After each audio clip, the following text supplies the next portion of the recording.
Sabi niya, boss, gusto mo dukutin na lang namin eh. Gusto niyo matanggal-tanggal yung mga tao. Kawawa eh, kasi ako, ano rin ako sa pulis eh. Mahal ko rin yung mga yan eh. Kawawa naman yung mga tao. Ramdam namin yung paghihirap mo, but we just hope for the best.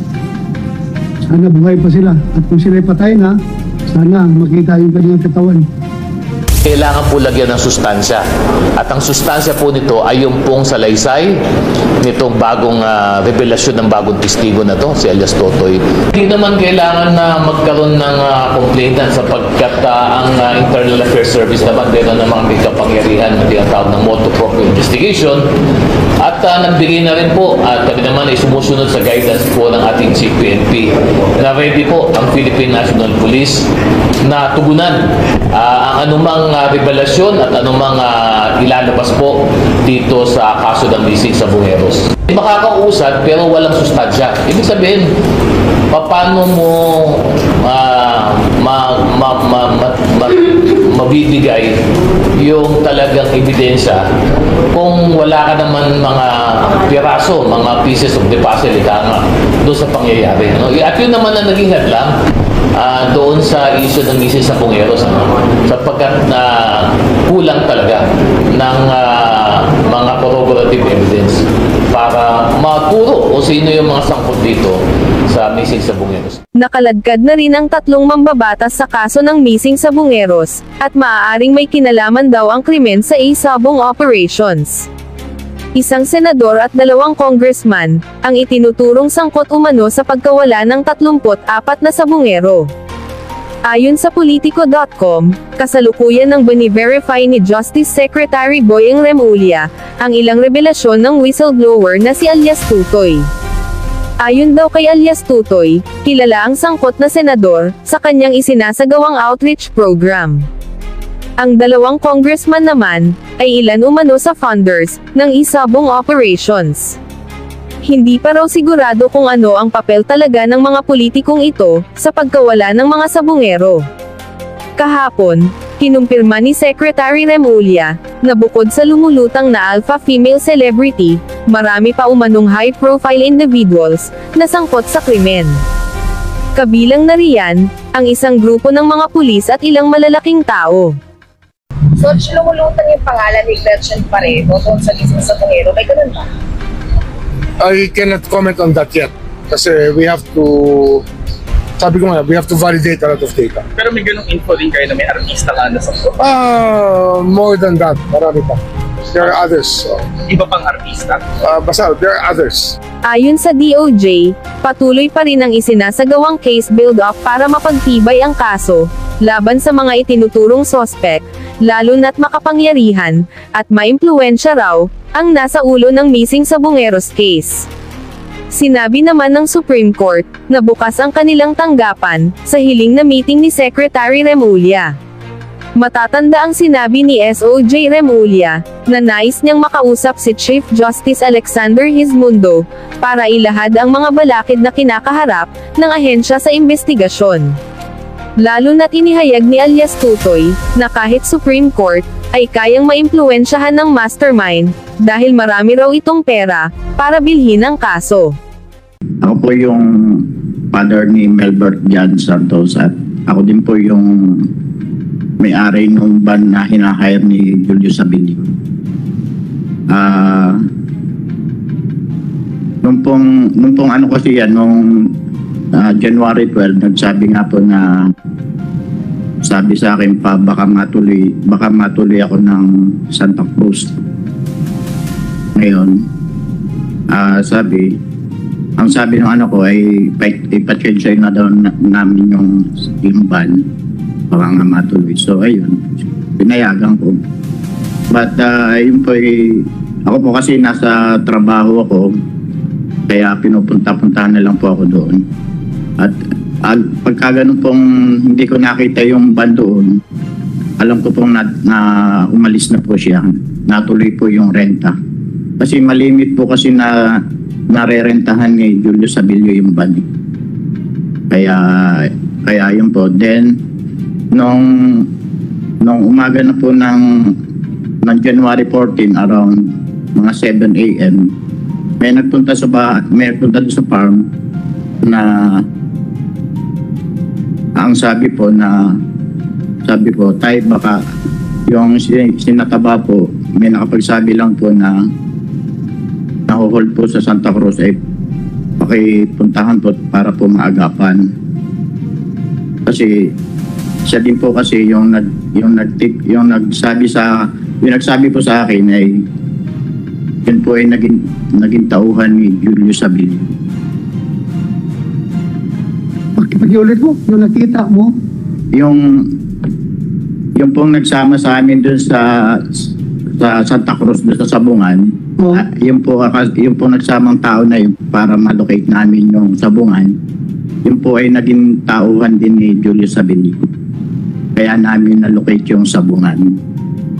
Then nung dumating na po kami doon sa Sabungan, sa Santa Cruz, ayun, nakausap naman po namin yung gwardiya.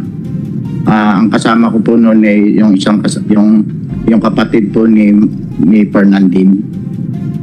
Ayun. Nung makarating naman po kami doon, entertain naman kami nung guard.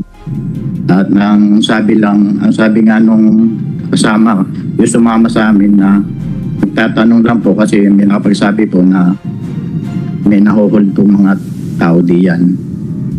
Sabi naman po ng guardia, wala naman daw nahuhold po. Tapos natanong po kung ang nasabi, ano pong entry. Ay yung pong kasama kong kapatid ni Fernandine, nasagot po niya yung kung anong entry.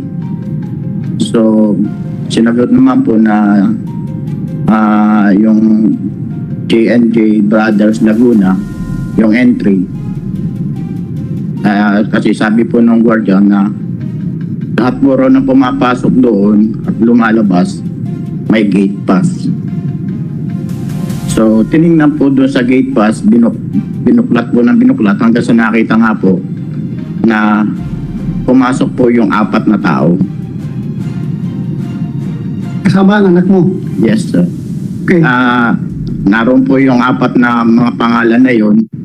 Then, ang tanong nga po itong kapatid ni Fernandine, sino po ang pumeter makalimitan diyan sa gate pass? Sabi po ng security, kahit sino diyan sa 4. Pero ang kalimitan ng peperma diyan, yung driver. Ngayon, nagtanungan na po kami dalawa nung sabi kung perma nga, hindi daw po perma ng kapatid niya. Sabi ko, hindi din perma ng anak ko yan. So, yun lang po ang nakuha naming information doon. Then, napo na nga po yung CCTV. Sabi ko may CCTV nga po ay sabi po, ang sagot po sa kanya, props lang po daw yung CCTV. Pero meron po na CCTV pero hindi nga po gumagana. So, nalocate na lang po namin na ang isa namin nilapitan, which is yung Barangay Palasan. Kasi ang sabi lang ng kasama ko, gusto lang namin makasigurado kung lumabas yung sasakyan. Then yun po ang nakita namin doon sa Barangay Palasan, na lumabas nga po talaga yung sasakyan. Then yun po, yung after na noon, yun lang, nagpunta lang po kami sa police station para i-blatter na. Yun lang po ang... Mr. Chairman? Yes, sir. Chairman, interesado lang po ako doon sa sinabi nyo na may nagpunta sa inyo ng umaga ng January 14 at sinasama kayo doon sa Buwan. Yes. Ano po? At sabi sa inyo ay para maagapan. Gano'n ang pagkakasabi sa inyo. So yung tao yun, alam niyo may nangyari. Yes. Kaya sinasabi niya, pumunta kayo para maagapan. Di ba? Apo. Kasi nga po nahuhold nga daw kasi yun nga po ang sabi kasi baka kung anong mangyari kaya So alam niya, nung taong kausap mo, alam niya kung sino yung kumuha. Kasi para sabihin niya sa'yo para maagapan, alam niya mayroong maaaring mangyari. hindi po, Alam niya kung sino kumuha. hindi po sir, ang bali ang pagkakalan po niya kasi doon po sa Sabungan kasi nahuhold. Sa sabungan lang po. Sa sabungan na hold. Opo, sa sabungan po kasi mismo na-hold. At sino ang nag-hold? Hindi mo tinanong? Bali yung sabungan na lang. Bali po yung sa sabungan na. Mga namamahala na sabungan. Opo. Yun ang nag-hold. Yung taong nagsabi sa inyo, umausap sa inyo, nabigay nyo na kila General Pero yung pangalan. General, nakuha nyo na yun.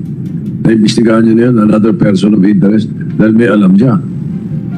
Most of their statement, Mr. Chair, was already taken, sir. So, alam ko, sir, na sa amin na yung mga detalye. Nasa inyo na yun, yung tao na yun, nasa inyo. Okay. Bali siya lang po kasi nagsama sa akin para malocate namin yung pinakasabungan po. Okay, thank you, sir. Maraming salamat. Ang bandaw, nasaan? Base po dito sa mga nangyayari, yung pong ban ko lang ang hindi binalik. Ano ibig sabihin? Nasa ano? Yung band, nasa ano? Nawawala? Yes. Yes, sir. Okay. Bali po doon sa mga yung pong kasama namin yung effect na puti, bali iniwan po sa tanay doon sa, pero yun po sa akin hanggang ngayon hindi po. Pero nung pong Ano yung brand yun? second hand po. Second hand, pero okay pa yung kondisyon Po. Baka nagustuhan ng kidnapper yun. Gamitin pa yun nila. Yun nga po. Pero parang din po yung sa isa yung Hyundai na itin, parang hindi nababalik. So, next. Mr. Chairman. Yes, sir. Sir. Yes, go ahead. Mr. Chairman. Sir, there were information na hindi pa, sir, pala nasabi dito sa ating mga investigator. I think si Mr. Santos, na-recall nyo lang po ngayon yung sinasabi nyo. Kasi dito sa mga affidavit namin, yung sinasabi nyo, hindi po namin na-record sa affidavit na binigay nyo sa amin. Kung ano po, pupunta na lang uli kami sa iyo at para punuin yung ngayong sinasabi nyo ngayon ay maidagdag sa aming nakuhang statement sa inyo po. That's all, Mr. Chair. Yeah. Thank you. Senator Tolentino. For the information of General Pero, since this is a recorded public hearing, you can likewise secure a copy of the transcript. And since the gentleman here is under oath, that I think that would also suffice. Yes, Mr. Chair. Thank you po. Okay, thank you. Mr. Chairman, just for clarification, Mr. Chairman. Yes, go ahead. Yes, with respect to your earlier query as to the lack of CCTVs in Santa Cruz and Dipa, I was just informed that in Dipa, it is still undergoing construction. Most of the facilities there are still undergoing constructions, including the buildings. Kaya hindi pa po talaga ma-installan ng CCTV. Same goes po sa Santa Cruz po, ganun din po. Ongoing po kasi malaki po yung property. So, as much as we wanted to install na po, ongoing pa rin po. Chairman, for clarity. yes, that's the reason. Maski under construction, nag-ooperate na, requirement yung CCTV, dapat may CCTV. Maski under construction, nag-ooperate na nga eh. And that's a requirement. Yes, Mr. Chairman. So, hindi reason yun na under construction. What I'm trying to explain lang po, because of the ongoing construction po, hindi po makapitan ng maayos na CCTV. That's all, Mr. Chairman. Whatever explanation you have, the fact remains that tatlong arena ninyo nag-ooperate na walang CCTV. Yun talaga, that's the bottom line. Wala tayong magawa dyan. Yan talagang the fact remains the same. Yun nga. Anyway, please, next is the partner of Albert Santos. Go ahead, ma'am. Sabihin mo yung pangalan mo dahil tuloy-tuloy ka na sa gusto mong sabihin. Pakitanggal na siguro yung kwan para marinig natin yung kwan. Ilapit mo yung microphone. Thank you. Ako po si Rowelyn Ebit po. Kinakasama po ni Albert Jan Santos. Noong 12 po, umuwi po siya sa amin ng hapon na po yun, mga 2 to 3 p.m. Nagpaalam po siya sa amin ng anak ko na may biyahe nga daw po sila pa Laguna.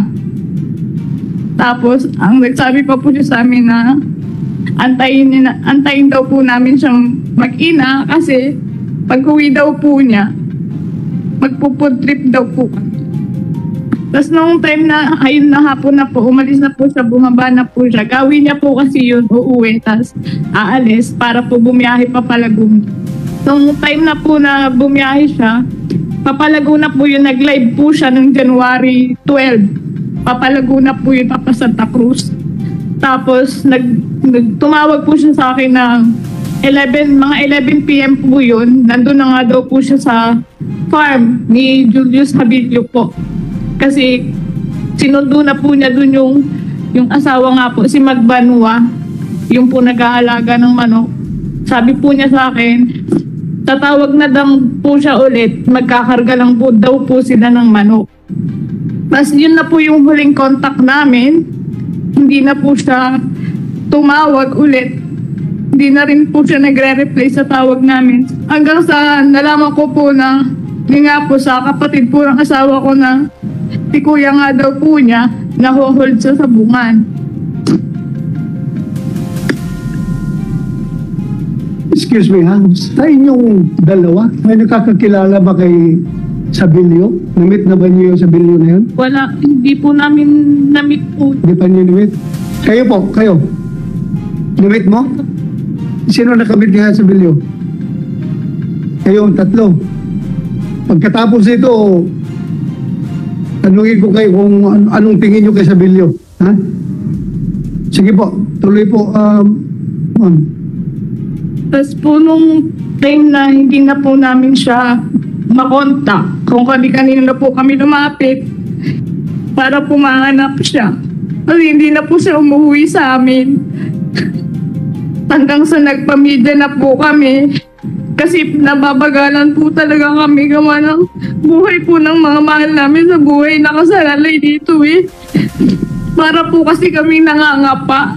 Hindi namin alam kung saan namin siya hahanap. Tapos po yung number po nila, may times po na patay, may times po na magre-ring siya. Nung 13 to 40 nagre-ring po yun, pero patay din po siya nung gabi na hindi na po siya nagbukas ulit. Tapos mga ilang linggo po yung lumipas, nagre-ring po ulit siya. Yun po yung huling ano po namin. Kaya gusto po namin sana mag-request ng subpoena po para po dun sa mga number. Sa mga number po ng mga asawa namin kung saan po huling nag-ring yung cellphone. Kasi hindi po talaga namin alam kung anong nangyari. Yung gusto lang po namin is pati po yung sa CCTV sa loob ng sabungan. Sana man lang po maipakita sa amin kung ano po talaga yung nangyari sa loob. Kasi nung time na nagtaka din po kasi kami yung sa Facebook account po nung asawa ko. Meron pong nagbura nung live po niya ng January 12 nang papunta po siya ng Santa Cruz. Nabura po yung live niya. Hindi po namin alam kung sinong nagbura nung live na yon. Kasabay po nun yung pagbura nung conversation po namin mag-asawa. Kasi po nag-send po siya ng ng picture niya na nandun na po siya sa sabungan po sa Laguna. Sigurado na yung nagbura noon ay yung mga tao na may hawak sa asawa mo. Opo. Kasi sila may hawak ng cellphone eh. Opo. Kontrolado nila yung husband mo, kontrolado na cellphone, sila ngayon na nagbura noon. Opo. Tsaka nag-ano din po ako na kasi yung asawa ko po, driver lang po yun eh. Wala siyang alam sa sabong. Pati po siya dinamay. Bata pa po yung anak namin eh. Lagi na siyang hinahanap. Hindi ko alam kung ano sasabihin ko. Araw-araw tinatanong niya kung nasan yung daddy niya. Sana naman po ibalik niyo sa amin. Yun lang naman po yung hinihingi naming lahat eh. yung maibalik po silang lahat sa amin na ligtas kasi gusto po namin mabuhay ng normal. Yung wala pong takot. Yung lalabas po kami, wala kaming kinakatakutan. Kasi di rin po namin alam sa paglabas namin kung ligtas pa po ba kami. Marami pong takot. Ang bigat po sa dibdib. Kasi hanggang ngayon, parang wala pa rin po kaming idea kung nasaan sila. Hindi namin sila mahanap.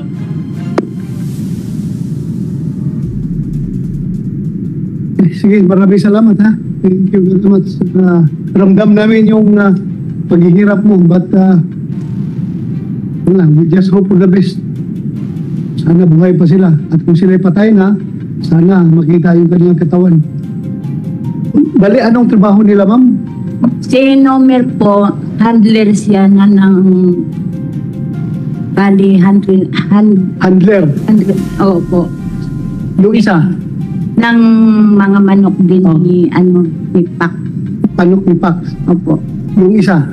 Yung isa po, yung anak kong si Jeffrey, bali, inanyayahan lang ng kuya niya dahil kulang daw sila sa tao. Sumama lang. Opo. Sa tutulong po, si Jeffrey hindi marunong magsabong. Dahil nga lang kuya niya nagyaya, pinagbigyan niya. Dahil may trabaho naman yung Jeffrey sa amin. Hindi naman sila talagang may trabaho yung Jeffrey ko kahit kunti lang ang kinikita, masaya na siya doon. Iyon nga po, nung umalis nga sila, itong Jeffrey hindi ko alam na sinama ng kuya. Kaya nung nalaman ko na sinama tapos hindi naman si Nomer nagpaalam sa akin na mama kasama ko si Toto, si Jeff. Hindi po. Nung nagatid lang ako ng gamot na para sa manugan po, dun ko palang nalaman na sinama niya si Toto. Kinabukasan nun, yun ang balita. Pumunta na si Shane sa amin, Umali, yung asawa ng anak kong tunay, si Shane Umali. Na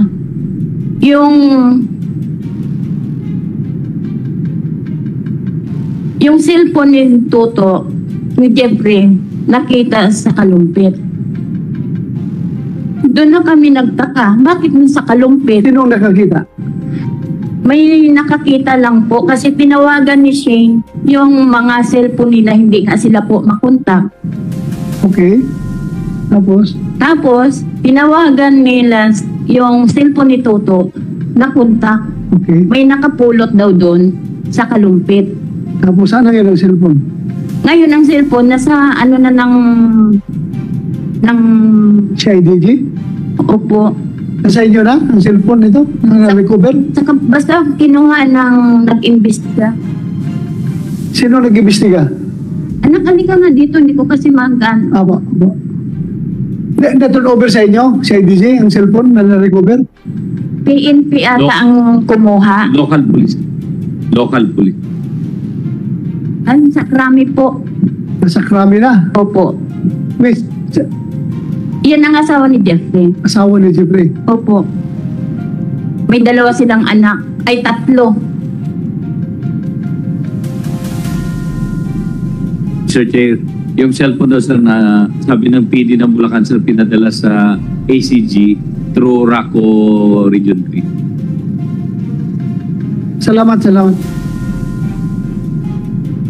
Yun po. Kaya doon kami kinabahan po.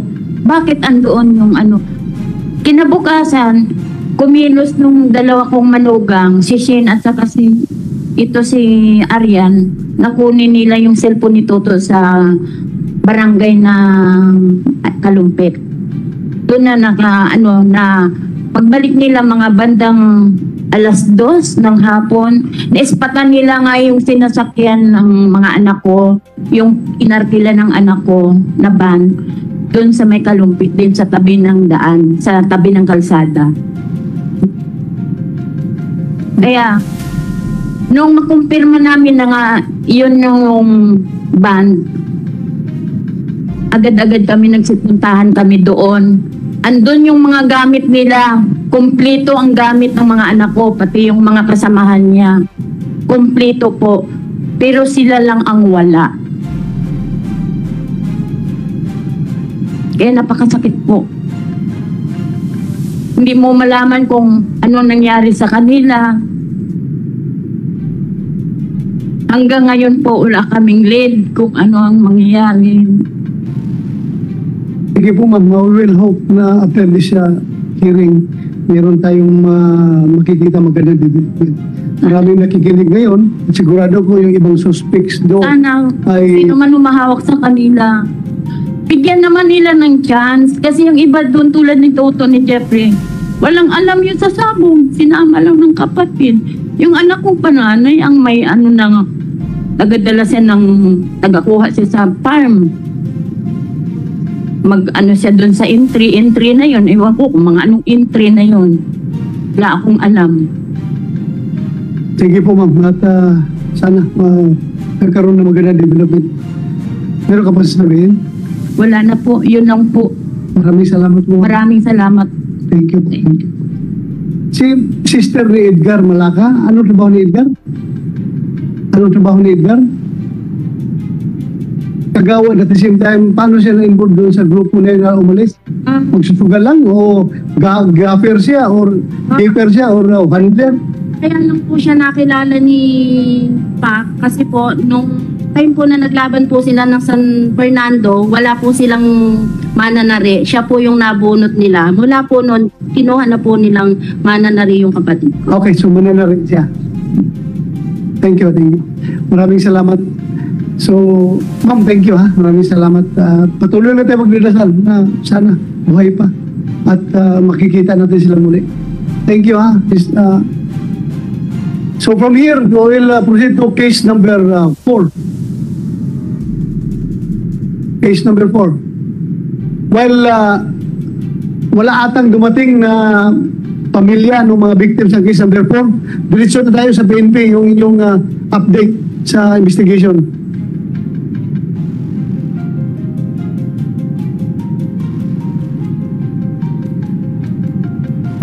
Sandali, but before you proceed, tanungin ko lang muna ng NBI, sana yung NBI natin dito. Meron ba kayong ginagawang investigation din? Mr. Chair, good afternoon, sir.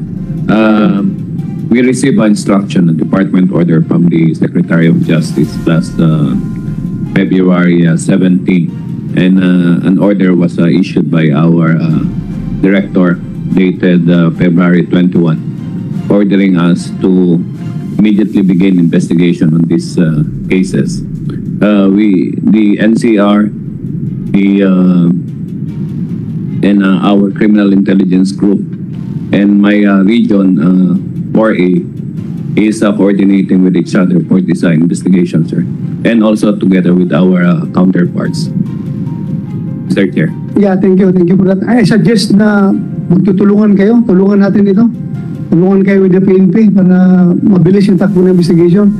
And I hope during the next hearing, meron kayong update na rin na naibigay dito sa committee natin. Okay? Yes, Mr. Chair. Thank you. Salamat.